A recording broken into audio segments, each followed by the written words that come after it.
ستا مور او پلار د خپل زړه وینې اوبه کړې، خپله ځواني تا ته لوګی کړه، خپله کچچ سرمن،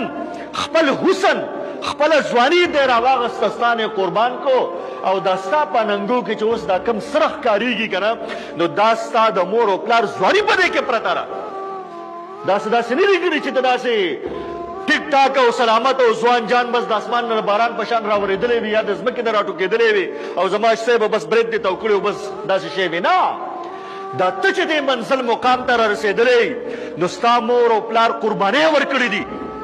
عظیمې قربانۍ ورکړي دي، لویې سختې به ځان تېرې کړي دي، د هغې نه پس ته دې منزل او دې مقام ته رارسېدلی او ستا د سړکې سره د هغې د زړه سلیکه شامل ده، ستا په سام باندې سا ده. که ته د کوره بار یو ډزې وشي نو زر د هغې زړه په رپېدو شي چې زما زوی چا نه ویشتی، که بار شور شي سخته راشي زما د بچي سره چا جګړه نه یې کړي.